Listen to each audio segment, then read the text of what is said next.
Good morning, students. I'm Dr. Preeti Gupta, Associate Professor, Department of Zoology. आज हम green house effect या हरित गृह प्रभाव के बारे में पढ़ेंगे। ग्रीन हाउस इफेक्ट या हरित गृह प्रभाव क्या होता है? Greenhouse effect is the term that describes how natural gases in the Earth's atmosphere reduce the amount of heat escaping from the Earth into the atmosphere. The more of these gases there are, the more the Earth heats up. So, greenhouse effect क्या है कि जो natural gases अर्थ के atmosphere पे कैसे काम करती हैं और कैसे जो हीट बाहर जाती है उसको प्रिवेंट करती हैं। तो ये डायग्राम जैसा आपको दर्शा रहा है कि इस चित्र में आप देख सकते हैं कि ये अर्थ है, इसकी सतह है। सूरज की रोशनी जब धरती पे पड़ती है तो ये रेडिएशन एब्जॉर्ब हो जाते हैं और कुछ तो एब्जॉर्ब हो जाते हैं, कुछ वापस एटमॉस्फेयर में चले जाते हैं और कुछ इंफ्रारेड रेडिएशन भी हमारे को धरती को मिलते हैं और कुछ इंफ्रारेड रेडिएशन अर्थ द्वारा भी एटमॉस्फेयर में छोड़े जाते हैं और ये जो रिफ्लेक्टेड रेडिएशन है वो एटमॉस्फेयर में चले जाते हैं। तो जितनी गैसेस हैं ज्यादा आती हैं अर्थ की तरफ से अर्थ पर, उतनी ही वो हीट अप हो जाती है, पृथ्वी हमारी गर्म हो जाती है। तो कैसे हरित गृह प्रभाव काम करता है? Greenhouse works by trapping heat from the sun. जैसा मैंने आपको बताया, सन की एनर्जी धरती पे पड़ती है और धरती गर्म होती है। तो ग्रीन हाउस उसी पे है कि सूरज की रोशनी को ये ट्रैप करते हैं और ज्यादातर ग्लास पैनल्स के हम लोग ग्रीन हाउस बनाते हैं तो उसके कारण ज्यादा जल्दी वो हीटअप हो जाते हैं, पर क्योंकि ग्लास के बने होते हैं तो हीट बाहर की तरफ नहीं जा पाती। नेचर में तो चली जाती है रिफ्लेक्ट होके, बट ग्रीन हाउस में लाइट वापस जो हीट है ऊर्जा है वो रिफ्लेक्ट नहीं होती। तो ये देखिए इस चित्र में आप देख सकते हैं कि सनलाइट इन ग्लास पैनल से इन पीली एरोज द्वारा दिखाई गई है कि पैनल्स को गर्म करती है और अंदर आ जाती है। यहाँ पर ये हमने पौधे रखे हुए पर वापस नहीं जा सकती। प्लांट और सॉइल गर्म हो गई, हीट ट्रैप हो गई और ये भी हीट गिव अप देते हैं, पर ज्यादातर ये गर्म बना रहता है क्योंकि हीट बाहर की ओर बाहर की ओर नहीं जा पाती, स्केप नहीं हो पाती। तो this is called as greenhouse effect. कैसे काम करता है ग्रीन हाउस इफेक्ट? पहला है सोलर रेडिएशन। ये सूरज है, सूरज की रोशनी धरती पर पड़ती है and it reaches the earth atmosphere और कुछ वापस रिफ्लेक्ट हो जाती है। जैसा कि मैंने पहले चित्र में भी आपको दिखाया था, जब सूरज की रोशनी पड़ी और कुछ वापस हो गई। जो सूरज की रोशनी पड़कर आती है वो एब्जॉर्ब कर ली जाती है हमारी मिट्टी, ओशंस और द्वारा, पानी द्वारा, और अर्थ को गर्म कर देती है। जब अर्थ को गर्म कर देती है तो उसके बाद वापस कुछ हीट ग्रीन हाउस गैसेस के द्वारा ट्रैप कर ली जाती है एटमॉस्फेयर में। ये रिफ्लेक्ट होकर वापस जा रही है और हीट यहाँ ग्रीन हाउस गैसेस हैं जिसके बारे में मैं आगे आपको बताती हूँ कौन कौन सी ग्रीन हाउस गैसेस होती हैं, उनके द्वारा ट्रैप कर ली जाती है जो कि अर्थ को गर्म रखने में मदद करती है टू सस्टेन लाइफ। उसके बाद क्या होता है कि ह्यूमन एक्टिविटीज हैं जैसे कि फॉसिल का जलना, एग्रीकल्चर और लैंड का क्लीनिंग, तो उसके कारण भी ग्रीन हाउस गैसेस एटमॉस्फेयर में बढ़ जाती हैं और उसके कारण एक्स्ट्रा हीट भी ट्रैप हो जाती है ह्यूमन एक्टिविटीज के कारण। तो नेचुरल हीट के साथ साथ कुछ एक्स्ट्रा हीट भी कैप्चर हो रही है, इसके कारण धरती का टेम्परेचर जरूरत से ज्यादा बढ़ जाता है। कौन कौन सी ग्रीन हाउस गैसेस होती है? Water vapour, CO2, carbon dioxide, nitrous oxide, methane and chlorofluorocarbon gases. तो इसमें सबसे ज्यादा प्रतिशत 54% कार्बन डाइऑक्साइड का है, nitrous oxide, methane and CFCs, CO2। सबसे पहली हमारी ग्रीन हाउस गैस है कार्बन डाइऑक्साइड जो कि मेजर पार्ट है, 54% करती है। मेजर पोल्यूटेंट CO2 एमिट करते हैं और level of CO2 has increased in last many years, जिसके कारण इकोसिस्टम में हमारे बहुत सफरिंग मतलब सेटबैक्स हुए हैं। USA सबसे ज्यादा है इस पे कार्बन डाइऑक्साइड एमिशन में, इंडिया भी एमिट करता है। अब तो इंडिया में भी बहुत पॉल्यूशन हो गया, China, Europe, Russia, these are इस ग्राफ से दिखा सकते हैं कि कौन सी कंट्री सबसे ज्यादा CO2 एमिट कर रही है। उसके बाद where do all the carbon dioxide come from, कहाँ से आती है इतनी CO2 हमारे एनवायरमेंट में? सबसे पहले तो फॉरमोस्ट हमारी रेस्पिरेशन से CO2 हम इन्हें एक्सेल करते हैं या O2 इनहेल करते हैं, औद्योगिकीकरण से, इंडस्ट्रियलाइजेशन से, burning of fossil fuel to generate electricity, fossil fuel को जलाते हैं इलेक्ट्रिसिटी जनरेट करने के लिए, तो उसकी बर्निंग से भी CO2 रिलीज होती है। जंगलों की फायर, अभी आपने लेटेस्ट अमेजोन के फायर्स में फॉरेस्ट देखी थी, तो वो फॉरेस्ट की fire is a major contributor for releasing of CO2 in the environment, इसलिए यूएसए नंबर 1 पे आया है।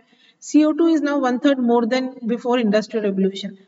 जब हमारा 19वीं सदी में इंडस्ट्रियल रेवोल्यूशन आया तो उससे ज्यादा CO2 अब एनवायरमेंट में पाई जाती है।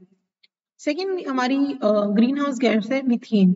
20% of greenhouse effect is due to methane gas, और ये मीथेन हमारे एटमॉस्फेयर में 10 से 12 साल तक रहती है।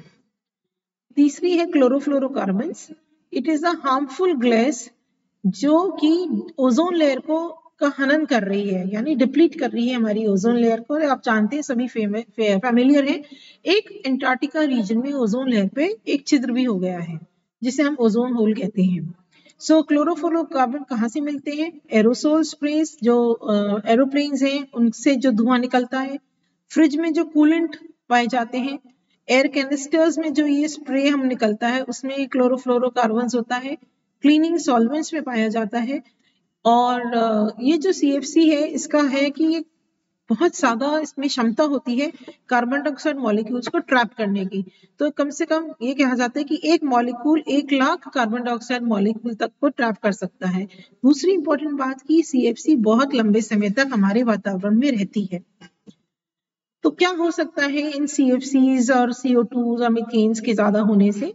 क्लोरो क्या होता है? ग्लोबल वार्मिंग बढ़ रही है। मैंने जैसे आपको पहले डायग्राम में बताया कि नेचुरल गैस तो रिफ्लेक्ट हो ही रही है, plus burning of fossil fuels etcetera के कारण पृथ्वी गर्म हो रही है। पृथ्वी गर्म होने से दो विपरीत हो रहे हैं, या तो एक्सट्रीम सूखा पड़ रहा है, ड्राउट पड़ रहा है, या कोस्टल एरियाज में बाढ़ आ रही है, क्योंकि आइस कैप्स मेल्ट हो रही है ग्लोबल वार्मिंग की वजह से, और इसके कारण बाढ़ आ रही है। बाढ़ आने से समुद्र का स्तर, जल का स्तर बढ़ रहा है। सो ये माना जाता है कि अगर ये कंटिन्यूड रहा, ग्रीन हाउस इफेक्ट का नेगेटिव इम्पैक्ट कंटिन्यूड रहा, तो एक समय ऐसा आएगा कि हमें ग्लोबल न्यूक्लियर वॉर को फेस करना पड़ेगा। ग्लोबल वार्मिंग से ये माना गया है कि ग्रीन हाउस इफेक्ट के कारण ग्लोबल वार्मिंग बढ़ी है। अर्थ का ग्लोबल टेम्परेचर 1 डिग्री फ़ारेनहाइट बढ़ गया है, और ये माना जा रहा है कि अगर ये कंटिन्यूड रहा तो 2 से 6 डिग्री तक टेम्परेचर बढ़ सकता है आने वाले 100 सालों में।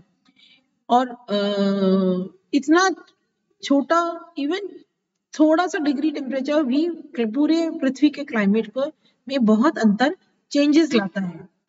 Effect on human health, global warming के इफेक्ट ऑफ ह्यूमन हेल्थ क्या है? वार्म टेम्परेचर्स और हाई ह्यूमिडिटी बढ़ती है वार्म टेम्परेचर्स में, तो उसके कारण हीट स्ट्रोक हो सकता है, थकावट होती है। इसमें वर्ल्ड की हैबिटेट्स को हानि पहुंचती है, क्लाइमेट चेंजेस होते हैं, तो एनिमल्स को नए एनवायरनमेंट में अपने आप को अडेप्ट करने में टाइम लगता है, और हो सकता है वो सर्वाइव ही ना कर सके इस बढ़ती हुई गर्मी और क्लाइमेट चेंज में। क्लाइमेट चेंज के कारण, जैसे मैंने बताया, ग्लोबल वार्मिंग हो रही है, तो इवेपोरेशन ऑफ वाटर इंक्रीजेस, और वाटर वेपर इंक्रीज से रेनफॉल ज्यादा बारिश होती है तो ज्यादा बाढ़ आने के टाइम है।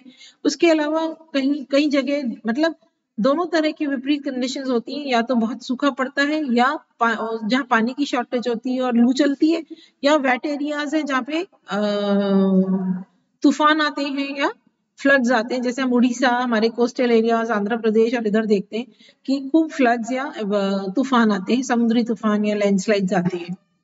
दूसरी प्रॉब्लम्स ये है कि एनिमल्स की ये जो है हमारी हीट के कारण जो फूड क्रॉप है, राइस, व्हीट, कॉर्न, ये सब नष्ट हो जाती है। एनिमल्स गर्म से अपनी पेरेंटल जगह छोड़कर पलायन करते हैं, माइग्रेट कर जाते हैं। वीड और पेस्ट की ग्रोथ हो जाती है, और आजकल हम देख रहे हैं, कोरोना तो देख ही रहे हैं कि एक हमारा नेगेटिव इम्पैक्ट है, डेंगू, कोलेरा, चिकनगुनिया आदि डिजीजेस की को बढ़ावा मिल रहा है। कैसे हम कम कर सकते हैं ग्रीन हाउस इफेक्ट को? 3-4 स्तर है। गवर्नमेंट के स्तर पर क्या तरीके अपनाए जा रहे हैं? पहला है पॉपुलेशन ग्रोथ को, जनसंख्या वृद्धि को रोकना। जनसंख्या वृद्धि बहुत सारी समस्याओं का कारण है, तो गवर्नमेंट ने पॉलिसीज चलाई है कि जनसंख्या वृद्धि रोकी जाए। दूसरा, वायु प्रदूषण, air pollution from industries should be stopped. पेड़ों की कटाई को रोका जाए ताकि डेजर्टिफिकेशन ना हो, यानी जो जमीनें थी वो सूखा पड़ने के कारण डेजर्टिफिकेशन हो रही है, तो पेड़ों का कटना रोकना जाना चाहिए। और पेट्रोल की जगह और क्या फ्यूल हम यूज कर सकते हैं उसकी तलाश की जानी चाहिए। हम लोगों के जन समूह का क्या रोल है, लोगों का क्या रोल रहता है? हम फॉसिल फ्यूल यानी पेट्रोल पर अपनी डिपेंडेंसी कम कर दें, हम फॉरेस्ट को काटना कम कर दें, अपनी जरूरतों के लिए काटना कम करें, कुछ और ऑल्टरनेटिव मीन्स ढूंढें, और हम ग्रीन हाउस गैसेस के एमिशन को भी कम करें। हमको क्या होना चाहिए कि हम एक पेड़ लगाएं, अपने जन्मदिन पे लगा लें, अपनी एनिवर्सरी पे, बच्चों के जन्मदिन पे, कोई एक ओकेजन दिखाएं, कोई हर ओकेजन को हम सेलिब्रेट करें। तो ये एक बहुत अच्छा तरीका होता है कि एक ट्री हम प्लांट करें। जैसे लाल बहादुर शास्त्री कॉलेज में यहाँ पे जितना भी स्टाफ है उनकी बर्थडे या बच्चों कोई भी अचीवमेंट होता है तो एक प्लांट कॉलेज को डोनेट करते हैं। तो ये एक इनिशिएटिव है हमारा ग्रीन हाउस इफेक्ट को हटाने का। हम अपनी लाइफस्टाइल हैबिट्स को चेंज करें ताकि हम अपने एनवायरनमेंट की रक्षा कर सकें, CFCs को एलिमिनेट कर सकें, और खूब प्लांट्स लगाएं, एफोरेस्टेशन करें, फॉसिल फ्यूल पर डिपेंडेंसी खत्म करें, बाइक, बस और वॉक से, मतलब बस की मतलब अपनी कार और अपने पर्सनल व्हीकल से कारपूल में जाएं, 4 लोग मिलकर जाएं, जहां तक संभव हो एक वॉक करें या साइकिल चला के जाएं, और मास अवेयरनेस क्रिएट करें कि भाई एनवायरनमेंट में हम कार्बन जो फुटप्रिंट है उसको रिड्यूस करें। रिसाइकिल करें, हमारी जो प्लास्टिक का है उसको बैन करें, कैंस को, बॉटल्स को, बैग्स को, न्यूज़पेपर्स को रिसाइकिल करें। जब आप कुछ भी खरीदें तो ऐसे प्रोडक्ट्स खरीदें जो रिसाइक्लेबल हो, ऑर्गेनिक हो, नॉन रिसाइक्लेबल वन को ना खरीदें। ऐसे ना खरीदें जो एनर्जी बहुत प्रोड्यूस करते हो। कोशिश करें कि सोलर एनर्जी को आप मैक्सिमम यूज करें। आजकल आपने घरों में देखा होगा सोलर पैनल्स लग रहे हैं हर जगह, इंडस्ट्रीज में, हमारे कॉलेज में भी बहुत सारे सोलर पैनल्स लग रहे हैं। तो सोलर पैनल कन्वर्ट इलेक्ट्रिसिटी और आपको उसमें मॉनेटरी बेनिफिट भी होता है। तो this is a very good way of saving energy and utilising solar energy for water and making electricity.